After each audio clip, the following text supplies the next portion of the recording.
DJN TV.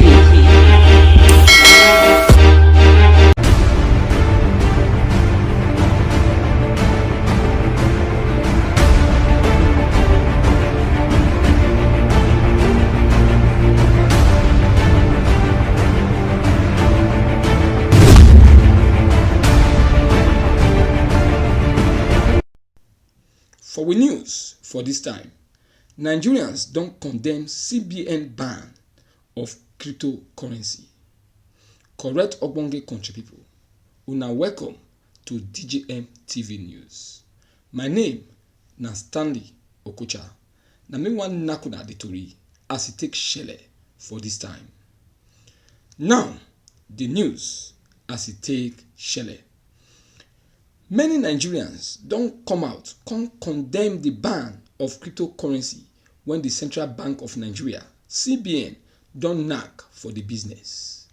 The Central Bank of Nigeria, when release the informate to banks, today will be Friday 5th of February 2021, from one letter when them date 12th January 2017, when get reference number FPRO/DIRO/GEN/CIRO/06/010.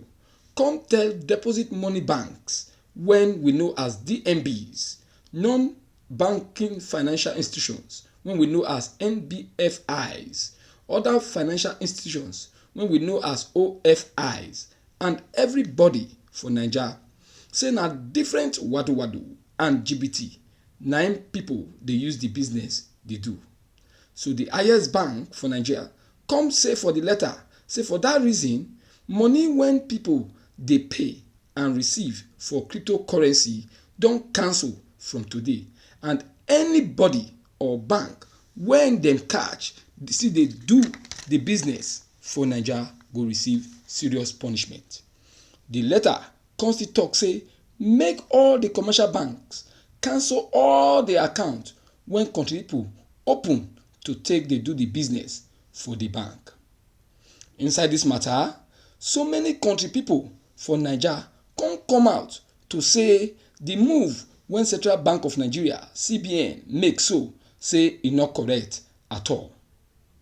For him own, the senator when be they represent Bayelsa for the House of Senate, when his name be Senator Ben Moribruce, say him think say na the whole world knowledge say before you take decision for any matter when it concern money, you know they use rush.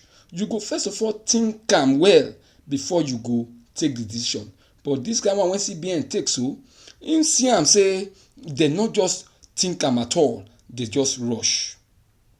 For your own side, one human rights activist when him name be Segun Awoniyi say for him own the ban na on another horror film when government don dey act. He come say the federal government dey use central bank to block the hope of many young Naija when e be say the government don fail them. He come say him look am say the thing no go end well. For him own side, one big time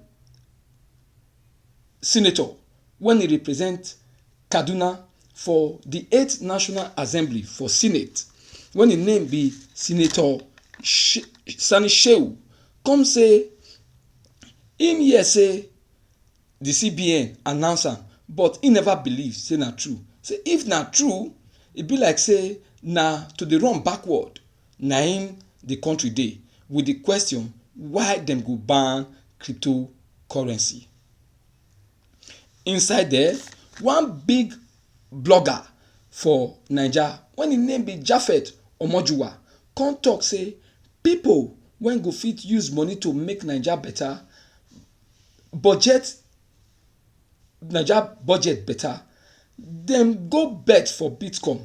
But some people dey fear say e go make dis country people for Naija to get plenty money, na make dem dey try to use Central Bank of Nigeria CBN to stop those people make dem no fit become get plenty money. For our own part, countrywoman DJ Switch come say na big disappointment, say she still dey look am say the thing na dream. She come talk say the decision show say people wey dey rule the country get poor information and dem dey promote backwardness and poverty for inside the country. She come still talk say make CBN use their time to take do better check and close the account of people when e be say dem dey sponsor terrorism for inside obodo Naija if dem no get any work to do. Some country pipo for Naija come still talk say the ban of cryptocurrency say na government plan to stop another EndSARS protest to happen for we obodo Naija. Remember say the CBN, Central Bank of Nigeria, block some country pipo account for 2020 when government believe say na dem dey sponsor the EndSARS protest for that time.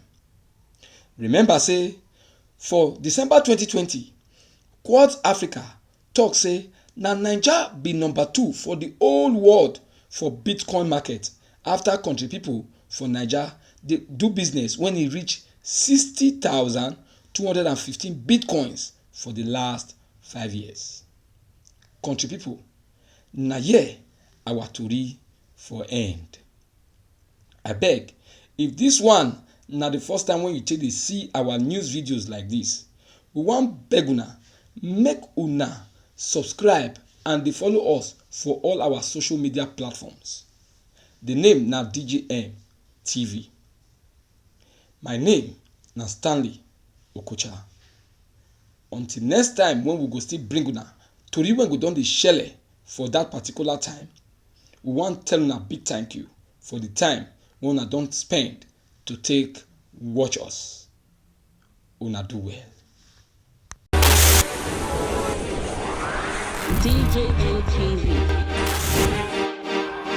DJM TV.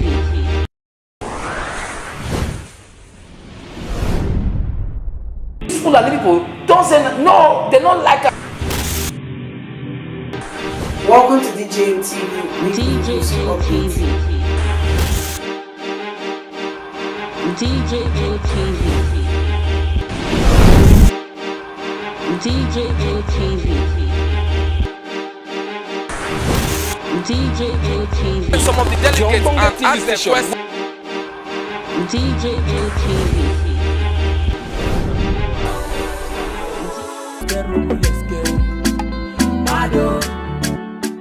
DJM TV. DJ